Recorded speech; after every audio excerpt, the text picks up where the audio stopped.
Tuesday at 12:30 Central Time. Actually, lately we've done it a few extra times, if you haven't noticed. We had a couple of extra sessions based on coronavirus concerns. We had one session, let's see, I think that was a week ago Tuesday. Oh, today's Tuesday. Wait a minute. When was that? The first one was, I think, a week ago Tuesday, that we had a session on different sorts of preventive procedures that you would use with a person with to prevent coronavirus. Then on a week ago Friday, we had a session on how to care for somebody who might have COVID-19. I've actually backed that up with an article that is going to be placed on Open Line today. I say on Open Line, on our DIDD website today. And so I would encourage you to go there. Actually, all of the articles that I've written pertaining to COVID-19, coronavirus concerns, other things of that nature are all going to be up on the DIDD website, as well as you're being able to find those broadcasts that we had on coronavirus interventions. And so all of that is available on the website. Michelle, can you do anything else to characterize how people can find that information?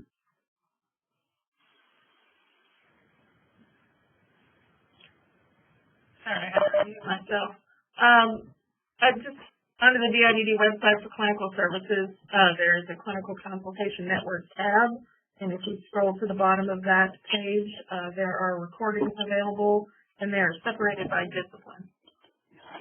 Yeah, I want to be sure that everybody is aware of those resources, because as we're moving into this thing, it certainly is going to be growing and something that we all need to make sure we're informed about. And so please make sure you avail yourself of those resources and additional resources that will be coming out for you on that topic. Today, we have a great guest, Peggy Garland. Peggy is a longtime employee of Department of Intellectual and Developmental Disabilities, and she has worked with a number of different people. And you're a speech and language pathologist, right? That's right. Yeah. Yeah. And so we're very happy to have you as our guest today. And so what I wanted to do is just have you introduce yourself to us a little bit before you go into your presentation. Tell us a little bit about yourself.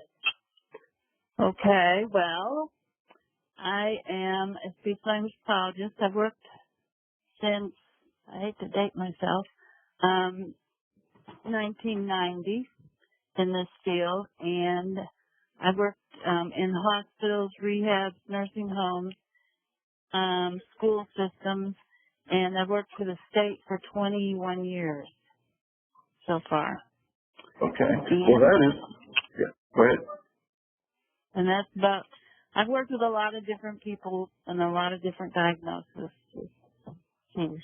So. Right. And I remember we did a presentation a few months ago about autism spectrum disorders, and you and I had some communication after that. And you said, well, there's some information I'd like to present. So we got together and you put something together, and so here we are. Now, before we launch in, though, I would like to see if there is some kind of piece of information that other people don't know about Peggy Garland that would be interesting. So do you have any hobbies or interests or anything else about you that might interest our audience? I play the fiddle. You play the fiddle? Is that right? Okay. Yeah, and I've gone to the homes, and I had a little band, and we'd go and we'd play for the homes. And they'd sing along. It was really good speech therapy. That's great. They would sing with us. It was fun. It was a lot of fun. Yeah, that's great. And you use the word fiddle, not violin. So I assume, is it bluegrass or country music? Yeah, you know the difference. You know the difference, don't you? A violin has between a violin and a fiddle. A violin has a violin has 4 strings, and a fiddle has 4 strings. Ah, okay, gotcha. And now that was fun. I'm a bluegrass player. Okay, well, that's very good, very good. I'm so glad to learn that about you. That's very interesting. So you've got an interesting case that you want to discuss with us today, and what you were asking is to let you get through this information and then to have people jump in with questions. Do you mind if I need a point of clarification if I ask that as you go through? Is that okay for Well, me? if you must. Yeah, you can. Okay. It's okay. I'll try to not interrupt you too much, but if there's, go ahead. I just thought it would be better to tell the whole story, and then people could chime in if they have anything they want to say. Yeah, I'll try to minimize any interruptions and just ask if I have a real burning. There's a lot of information here. We did a lot of things with this fella. Yeah. All right. Well, I'll let you jump right into it, and then we'll go from there. Okay. Okay. Well, the background is he's a male. He was 36 years old when we started. He was a resident of a state institution. He was there since he was 10 years old. He had a diagnosis of autism, obsessive compulsive anxiety disorder. He had dysphagia. He was on a feeding tube and he had a trach. And when I met him, his behavior was just unpredictable. He would run, jump, walk, he'd move around, he would jump over things. He was very quick. He didn't eat by mouth. Instead, he was fed with a tube. He had a removable trach tube, and he would take it out and he'd put it back in and take it out. He would touch things with his mouth, but he didn't eat them. He didn't talk. He made some sounds, and he could try to mouth some words. And he would run down the hall. He'd touch light switch, picture frames, doorknobs. He was opening and closing doors. He'd twirl. He'd sit down on the floor. He'd bite his hand. He'd pinch others. He'd pull his shirt. He would take things apart. He would stuff things in his chair. He'd touch things over and over again. And it seemed like my perception was he constantly had a frown, or he looked like he had a distressed look on his face. And so, to request something, he would take his hand and he would lead you to what he wanted. He'd vocalize, and he had facial expressions, body language, and or he'd just get up and go to what he wanted. So, next slide.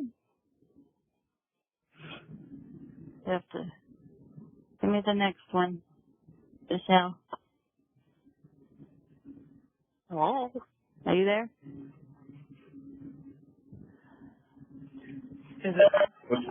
Which one do you want? It's not advancing. It's advancing on my side, so I don't know. So, is this about your first encounter with Jimmy? We're all feeling that, baby. Yeah, that's my first encounter. So, I can't say it because I don't know. It's gone. I don't have it in front of me. Oh, there it is. No, you went too far. Your unit may just be taking a moment to respond, Peggy, so just be patient. If I pull up my PowerPoint, will it be all right? Yeah, that'd be fine. It won't change what I'm sharing. Okay. So let me do that because I'm trying to stay on task here. So this is the second slide that I have pulled up right now. Are you wanting the third? No, the second one. The background? Yeah. No, not the background. The next one. My My first encounter with Jimmy. Yeah. That's where we are. Okay, I'm sorry about this, guys. I became involved with him in 2009, and the nursing staff came to me and they said that he had a really deep abrasion on his finger, and the wound was so deep that they were afraid he would lose his finger.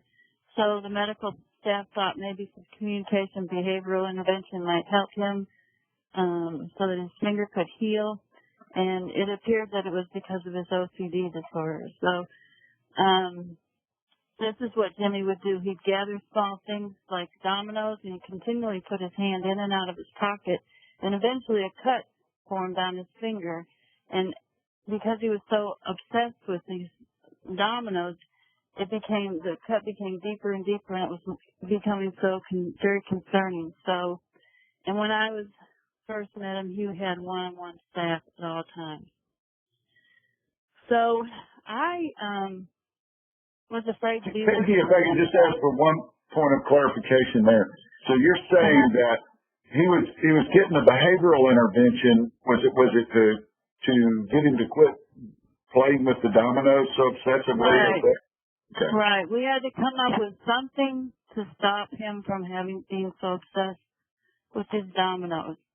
He was very he didn't want to put him down, he didn't want to leave him alone. It was a very bad habit. So in some sense this was placing him at risk of losing his finger if he continued to do this. Okay. Yeah. I understand.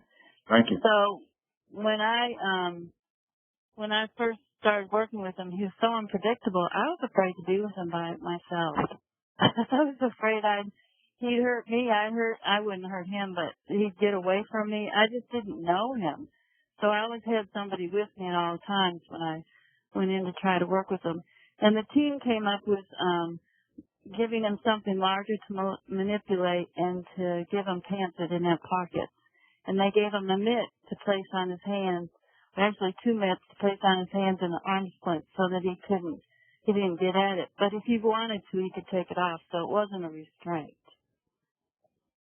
So the next slide is my communication intervention. So what I did was I took pictures of Jimmy when he was happy and when he was sad, and I took a picture of his wounded finger, and then I took a picture of the opposite finger that didn't have a sore on it, and his arm splint and his mitts.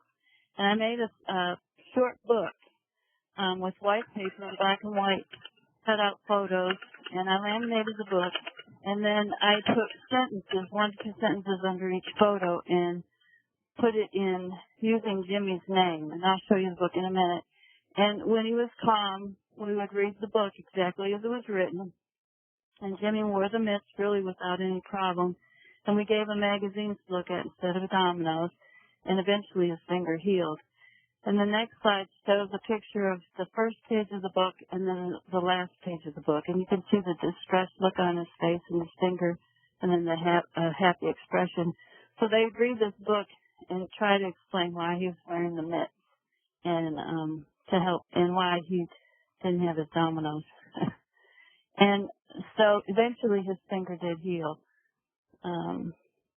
So the certified occupational therapy assistant, the CODA, and the OT and I started to work together to support Jimmy. And we spent about an hour a day with Jimmy 3 times a week. And we did whatever Jimmy wanted to do within reason. And we traveled that building a lot because he was a mover. So we did this so we could observe him and establish rapport and do some brainstorming. And we started to learn about his sensory needs and what he liked and what he didn't like and how he communicated. And so initially my goal was to help Jimmy communicate because I'm a speech pathologist. That was my goal. But I didn't realize I'd be working with him for 7 years. And 7 years? Yeah. 7 years is a long time. I know. It took a long time. Takes a while sometimes. That's why this is such an amazing case, because it was a lot of time. But then another thing came up, and see, I'll read things or I'll watch conferences or whatever, and I get ideas. So then I just try them. And these books were part of an idea I'd gotten really pretty long time ago. But anyways, he had another issue come up. He was obsessed with his trach tube. So the doctor said he didn't need that trach tube. He'd still have a hole in his neck, but he didn't need the actual tubing.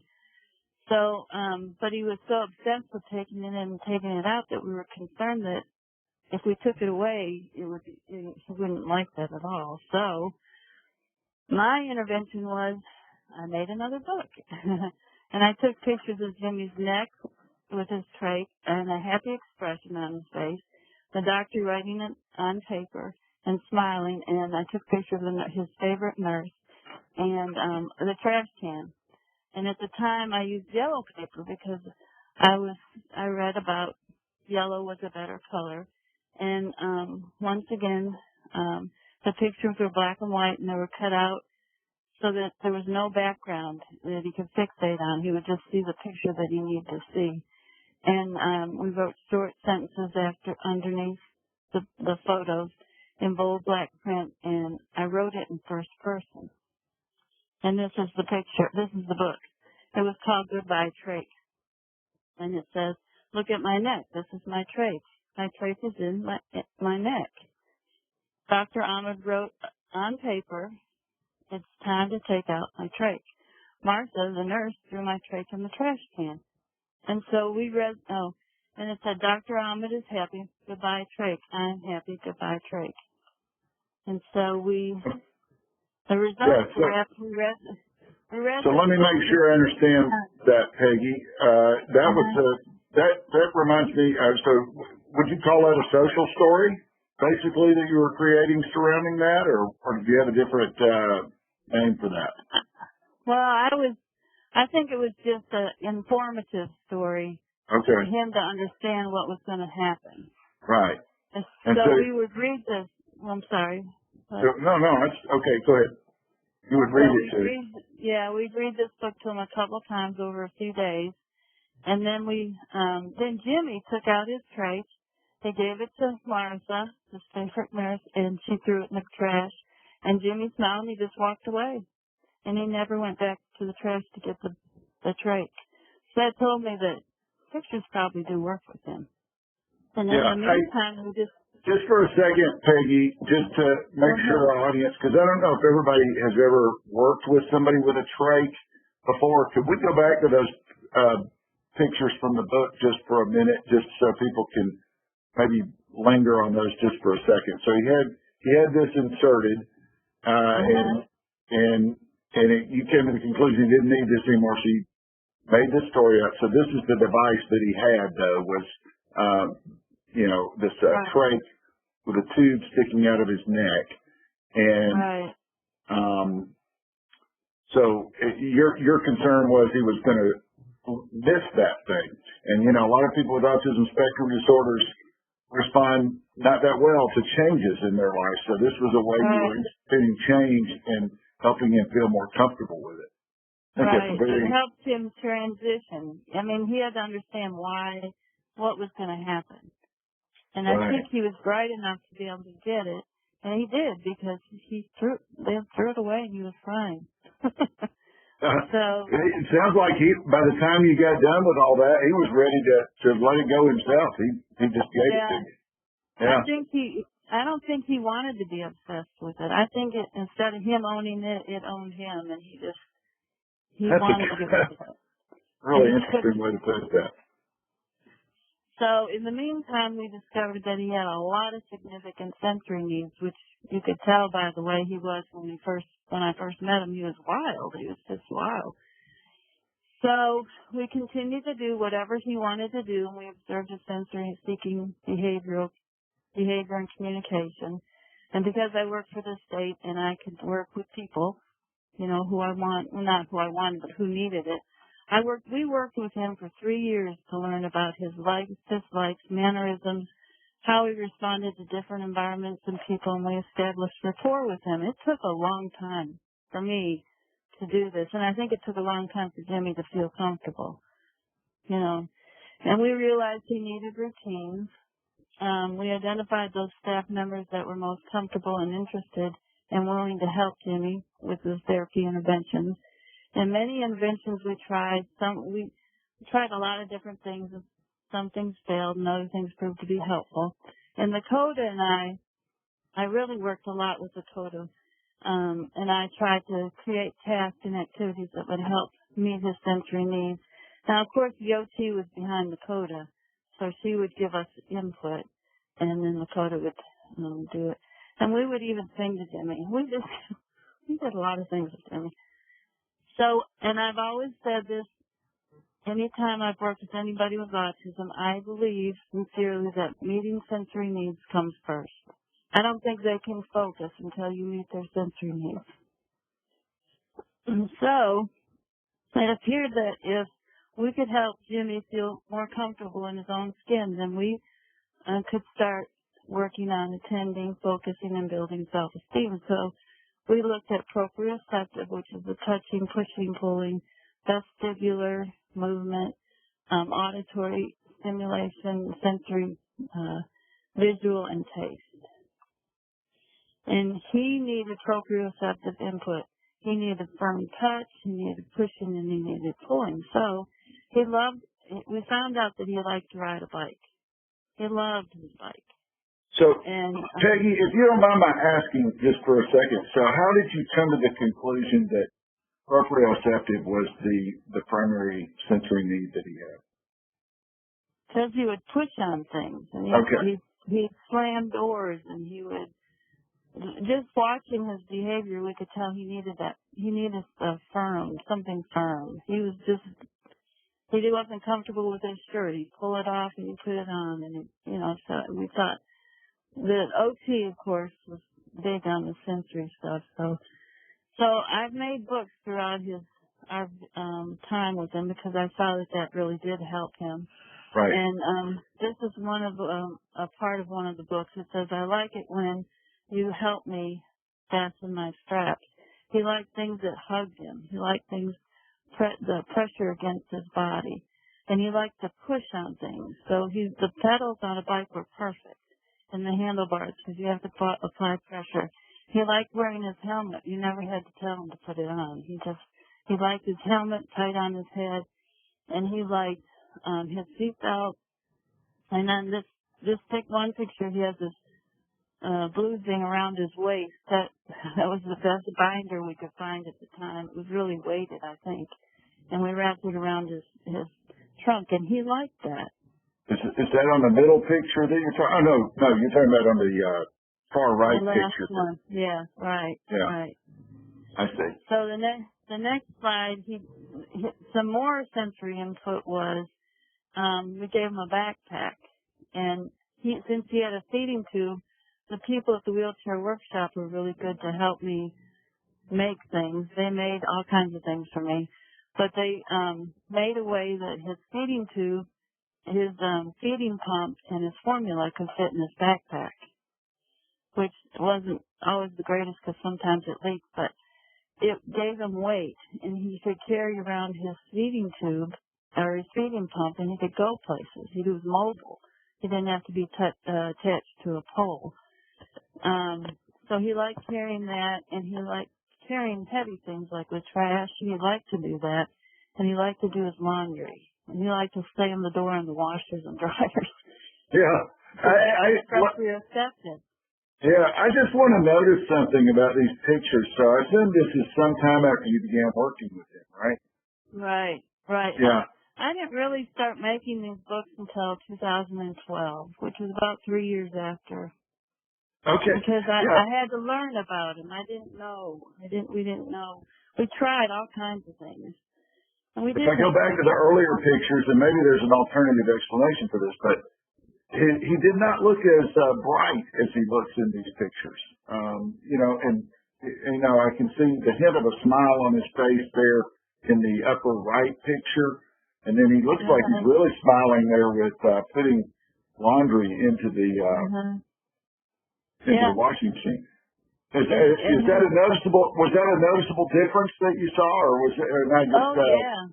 Yeah, it was very well when he started wearing these tight shirts. It really helped. So you're. And that's my next slide. Is the vest and the shirt. So if you go to the next slide, it says pressure vest, and one of the books says, "I appreciate your help putting my pressure vest on. This pressure vest feels so good, so secure, and so calm. Makes me feel so calming." And this bottom part was really for the staff. It was for Jimmy too, but it was for the staff. It says, "To help me calm down when I'm upset, agitated, frustrated, or overstimulated, I've lost my cool. I would appreciate help to calm down. Please get my vest or a binder." He also had a binder that went around his waist, "and help me put either one on. If I'm very upset, put both the vest and the binder on me. Please stay calm, give me some space, and say very little, because I'm probably already overstimulated." Now, let me ask this question, Peggy, about this. Could he also just ask for these things? Like, he didn't just have to be upset to get them. He could have them any other time too, right? Or they were with him, and when we would work with him, we'd put it on him. And he never objected for us to put it on him. But he wasn't there yet. He didn't really ask for things. No, he had to kind of watch his behavior and anticipate his needs. And then he had the tight shirts. The spandex worked really well.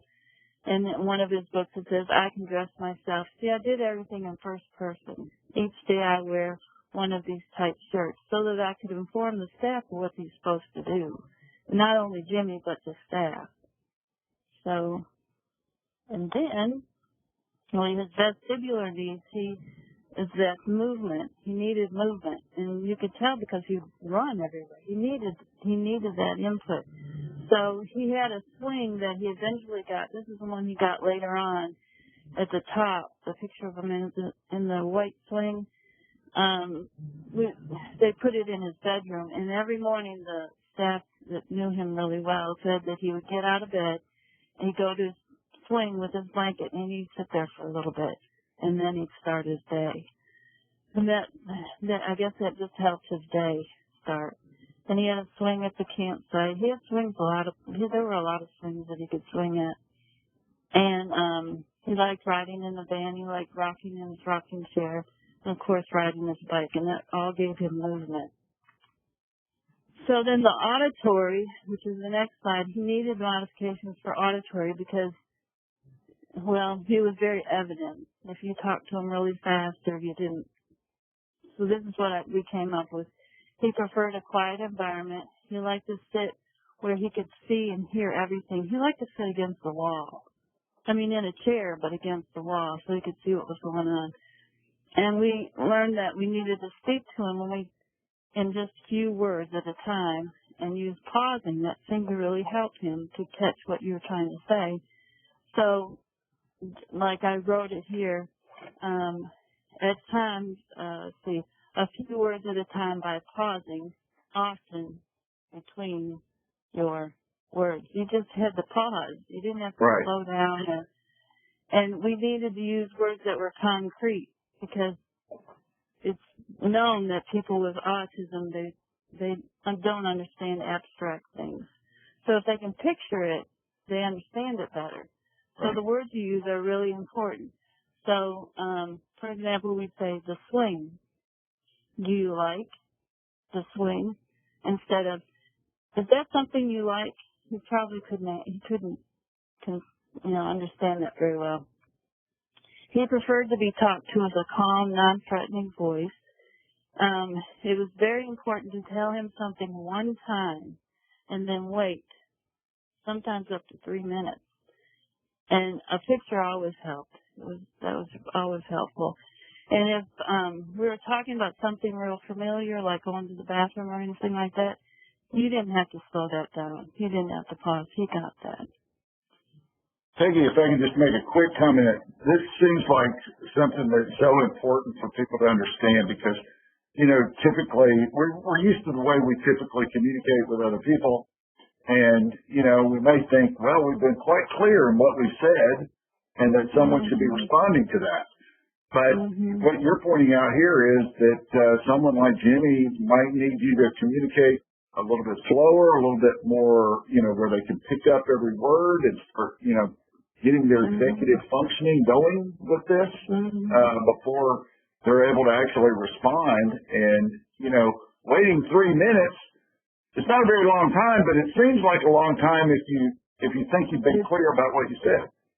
It seems like a really long time, but if you really can wait, they get it. Not everybody's not all the same. Some people get it quicker than others, but pausing is huge. And if you keep repeating yourself and telling them, that just makes things so worse. You have to just get them anxious and actually makes them move away from what you're wanting them to do. Exactly. So, and then visually, we had to modify it. And I tried all kinds of things because I've always read all these different things you can, work with people with autism. So I tried it all that I knew. So at first we started with black and white drawings, line drawings, because they said that was the best. And then we tried pictures, like I was telling you, to eliminate the background so that they just could focus on whatever you really wanted them to see, and then trying the yellow paper. And there was some things that was said you should, they don't like glare, which I'd say a lot of them don't like glare. It bothers them. But this is what we found with Jimmy. These are the things that we discovered after trying a lot of different things. That he attended the books and picture cards that featured his picture. He liked to look at himself. And after a while, white paper was fine. Colored photos with backgrounds was okay. And pictures of the sides didn't really matter. And the picture cards on the ring seemed to be helpful, especially with transitioning from one place to another. So some of the places were the barbershop, van rides, bike rides. He went to the dental lab, and Shannon Westerman, are you there, Shannon? She was part of this. We tried to get him to be desensitized to going to the dentist. Oh, yeah. We made this picture strip. Before he went to the dentist, we showed him what was going to happen, and then as time went on, he could go and sit in the chair, and he wasn't allowed to. He would sit. He would do really well. But again, he didn't require any kind of restraint or anything for the dental? No. Oh, wow. But this was a program that they put in place, and they kept trying these things. So this was, each time he went, it was just to practice sitting there and, letting them touch his mouth or whatever they did. So he did really well, but then again, he had his tight shirt on. He went there with his backpack. I mean, the sensory stuff was always in place.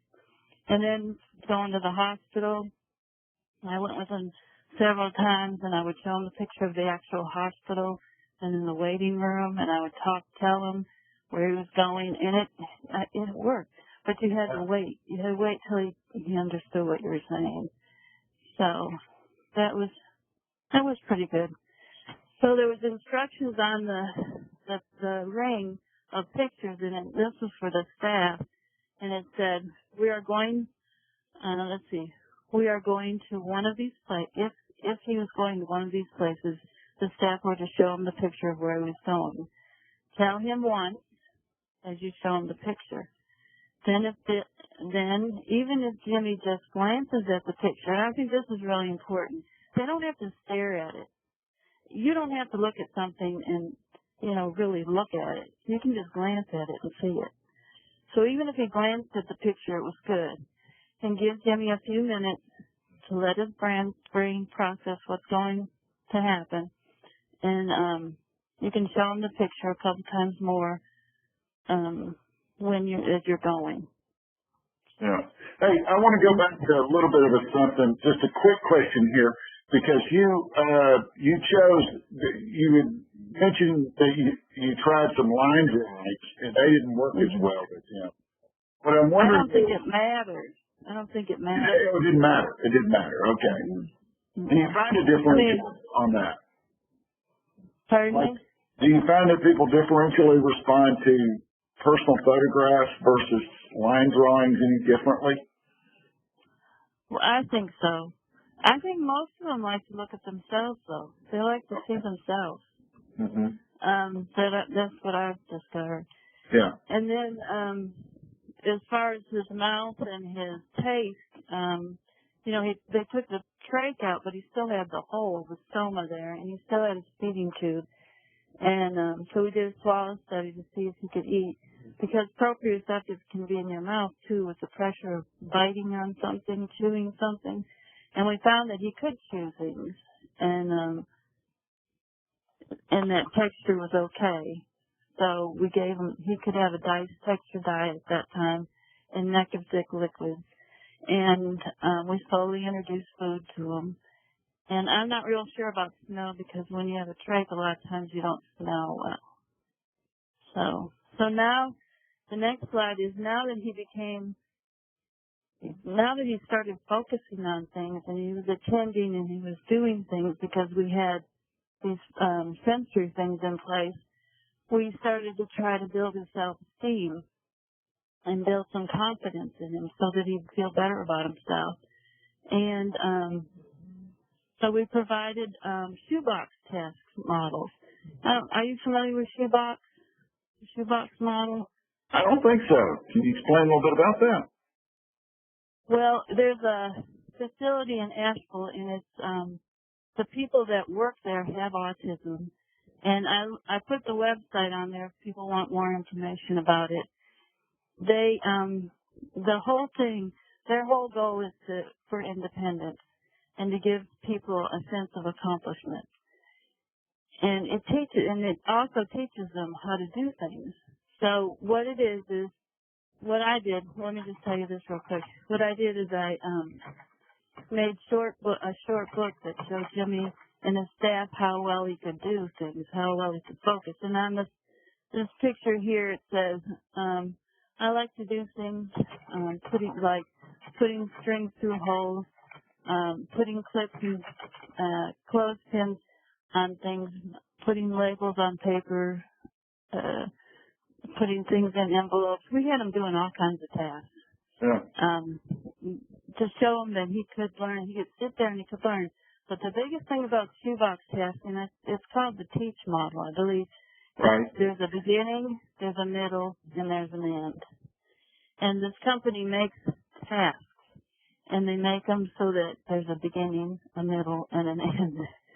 And they make it, and this is what we did. Every task had a beginning, a middle, and an end. Sometimes we use pictures. See, they're black and white line drawings for the instructions. We didn't talk. We just demonstrated what to do. We did it once or maybe even twice, and we pointed if we had to. And we sat right next to him. And on this picture, it's not that way, but we would sit with him in the middle, and I'd be on one side and the coat on the other, and we apply a little bit of pressure on his arms by sitting right next to him. And we just watch, and we would wait and see how he figured it out. And he typically would figure it out. I mean, we would give him pointers if he needed. And he was always successful. He always had a beginning, so many at the beginning, then a middle, and when he was done, all the things would be in a basket at the end. So he started on the left side with the material, did it, and then at the end, the material was on his right. And he did really well. And then when he would complete it, and he was always successful, we'd provide praise, but we had them limited to 15 minutes. Over 15 minutes was too much. Okay. And then this book was to show the staff what he could do, and show Jimmy what he could do. So then I read some other things, and it said people with autism love to watch themselves. So back then we didn't have iPads, or I had a camera, and I would make CDs or DVDs, and so he loved videos. Videos were made starring Jimmy, and the purpose was to learn as a learning tool for Jimmy and his staff. And one of the things I listened to, it said that people with autism seem to attend to a monitor better than a live model, like a monitor on a screen. Uh-huh. And then I put where I got that from. And it appeared to me, from what I've read in working with him, it appeared that watching these videos of themselves helped them perceive where they were in relation to their surroundings. And have you ever heard of, I know you have, Temple Grandin? Oh, yeah. And she has her own story, her own video. Yeah. Ever watched it? Oh, yeah. Ever watched that? Yeah. It's really good. Really, I think, and I've had the homes watch, the ones that have people with autism in it, to watch that video, because I think it speaks volumes. But yeah, that's really cool. Yeah, just a quick story about Temple Grandin. I went to see her speak at a conference a few years ago, And afterward, she's a big rock star in the autism community, and so I went up to get my picture made with her, but made the mistake of trying to put my arm around her, very intense. Oh, no. And the picture's great because it shows her kind of leaning away from me as we were having our picture made.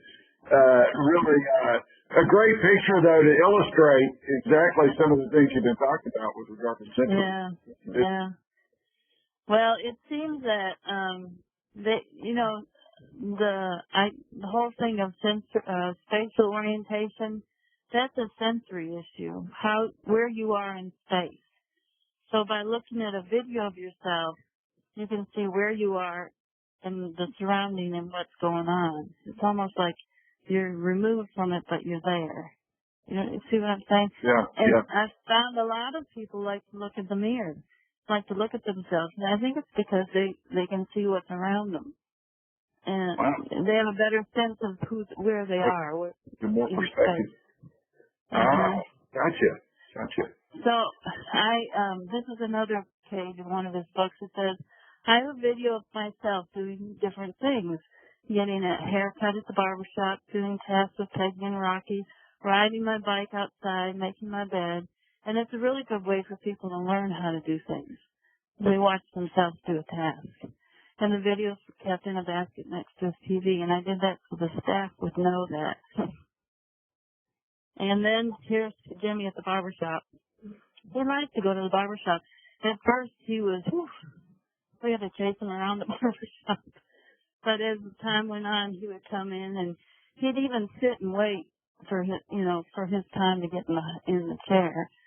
And we had magazines, and at the end he would grab a couple magazines, and that's my husband.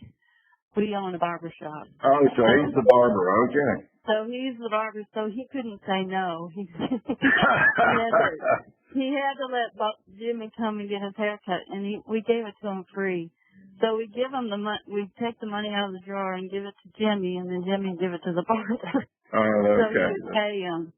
But it was pretty interesting I could go with him and use the pictures and take pictures and make videos, and I usually always went with him to the barber shop with another staff and see how he's wearing his vest and his long sleeve shirt there in that one picture. He'd always carry his backpack, and he really did well. And so this is something else I learned about his obsessive compulsive disorder. On the next slide, it says, when he would start touching something over and over, I thought this was really interesting.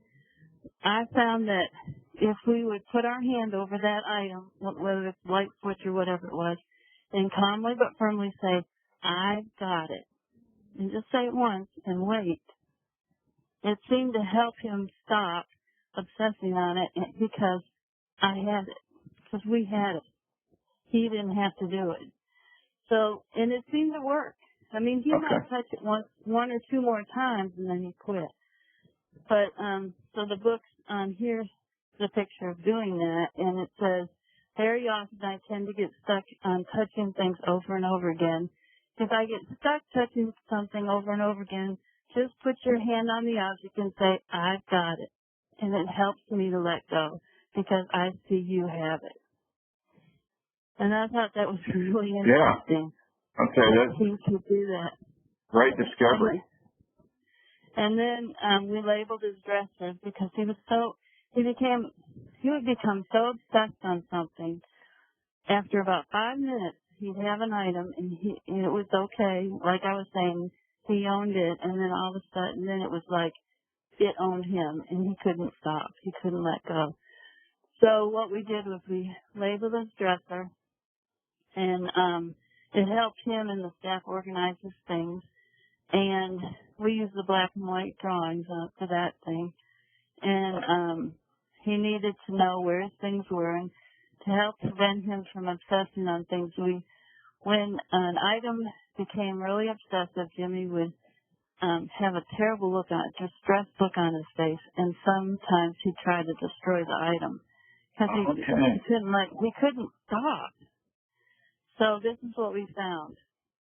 to prevent him from taking items apart and tearing them apart and showing excessive behaviors. This is written as if it was written for the staff. So, number 1, exchange items after 15 minutes. We found that was the limit, 15. Number 2, stay calm and ask him to give you the item. Number 3 was to tell him that you have it by saying, I have it, as you put your hand on the item, but never grab it, never take it away. And then you just wait and do not say anything else. And when he's ready, he'll let go. And he typically did. As time went on, let him, tell him that you have it and tell him where you're going to put it. And that's why those labels on the dresser were so important. Place the item in the dresser, out of sight, but he knew where it was. And look at by looking at the labels on the drawer and where they belong and offer him something else. And if they would do that, he did a lot better. Now, not everybody would do it. Yeah. In contrast, But we tried. an approach where somebody's trying to grab it or take it away from him, how do you think that might have worked out? Oh, he wouldn't let you. Yeah. You would have a terrible behavior on your hands. He wouldn't let you. But if you did it that way, he would eventually just let go. Because he knew you had it, and he didn't have to obsess on it. I think that's what was kind of going on in his mind. That's what I think. So anyways, the next slide, Jimmy was able to focus, when his abilities to focus improved, he had jobs. Now, he always had the trash job, and he always had washing and drying his clothes. But he was able to do them with less stress because he had all this apparatus on him, all this sensory stuff. And they gave him a job at the laundry department, and he had a folding jig. You see in that picture, he was folding a towel. Is that you in that picture with him? That's me. Okay, so we get a visual of who you are here. That's me. And the noise in the laundry was just too much, I think. So eventually he quit that job because he got kind of anxious. And then we took him, and are you familiar with quality products?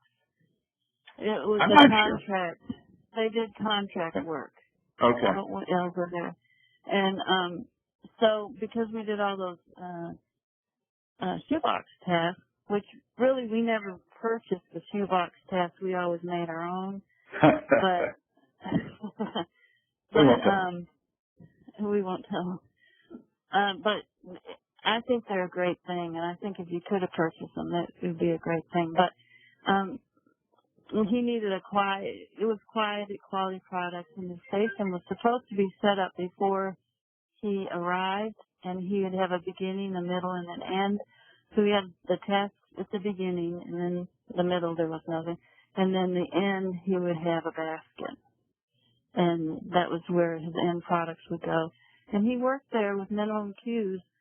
He did really well. He didn't work all day, and he didn't work every day, but at least he worked there a little bit. And when I first met him, you wouldn't have dreamed of that. I would never think that this man could ever go to Quality Products. So, anyway, it was sensory. A lot of it was sensory and understanding how he communicated and how to communicate with him. So speech therapy is really important, I think. Because I'm a speech pathologist, but. Of course. And then communicating no, we found that when he took his elbow and he pushed it against his side, that meant no, because he always did that when he meant no. Or he pushed something away. But when that elbow started going, you knew, and he had a frown on his face, and he vocalized a little bit, you knew that no, and leave him alone. So we just back off him and give him space. And, sorry. Then, on the other hand, when we learned that when he appreciated something, and we made this page on this book, it said, people that know me well believe that when I feel good about myself, I do this with my hand. And he would take his fist and he kind of rubbed his eye. But he never pushed his eye. He just rubbed it. It looked like he was rubbing it, but he would smile. And that would tell you that he was happy. He was thankful that you were there or whatever. So, and when I did training with new staff, I would have them, or I would read the book, and Jimmy was always there. All the books that we made, and as I would read it, he'd do that. That's great. What I'm struck by, and I guess this is working with speech pathologists on an ongoing basis, is that sometimes you try to teach somebody some new way to communicate, but sometimes you can accommodate and accept the way that they currently communicate, and it sounds like that's what you're doing in these circumstances. Well, if it's socially acceptable, I mean, yeah. he was doing, that's what right. he did. That's how he did it. That's the way we needed to understand him. And that's the way we needed to communicate to everybody. That's what he was doing. And if people didn't know that, they'd say, don't touch your eye, or you're going to hurt yourself. But that's not what he was doing. So it's important to know how they tell you things.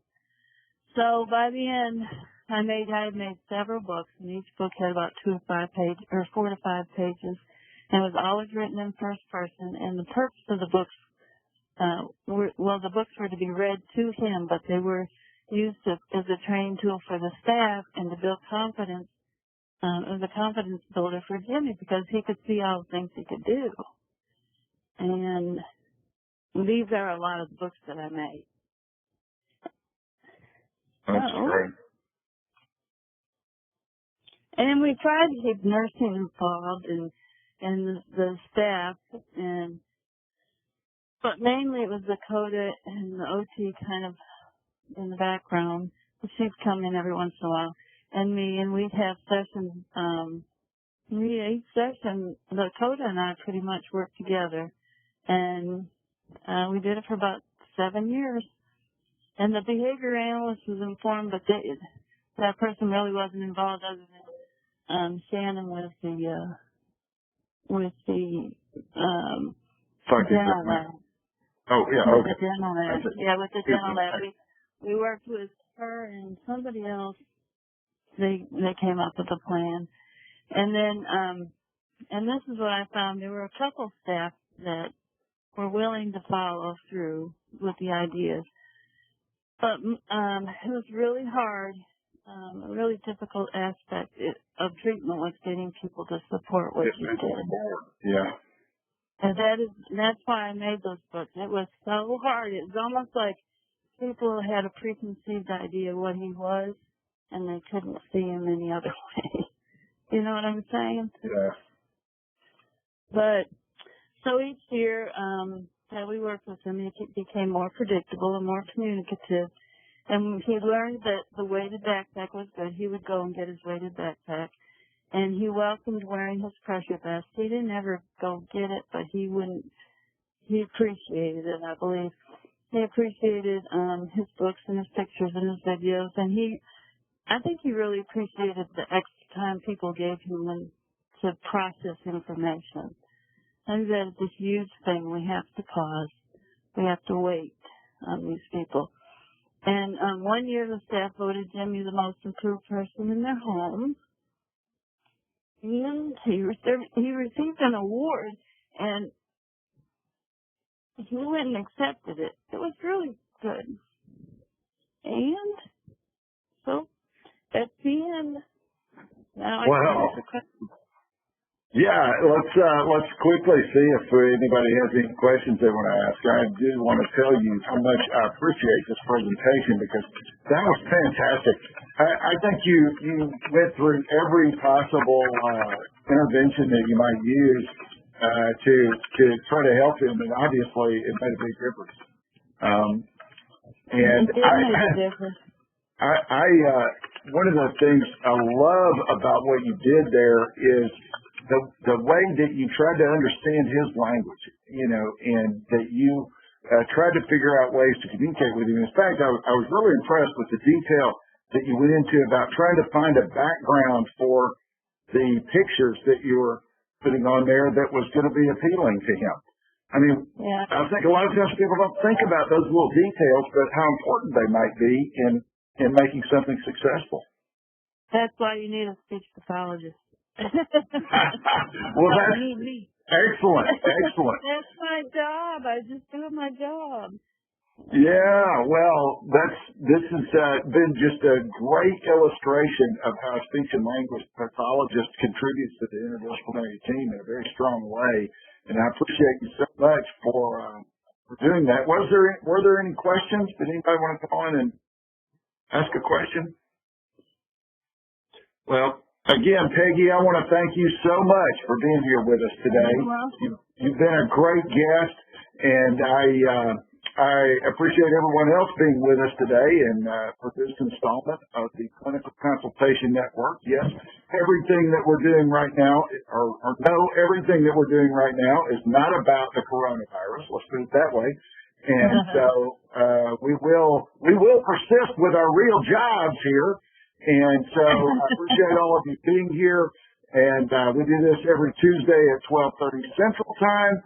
We may have some other ones in the interim to address other issues, but in any case, I appreciate you being here. We'll see you again next week. And thanks again, Peggy.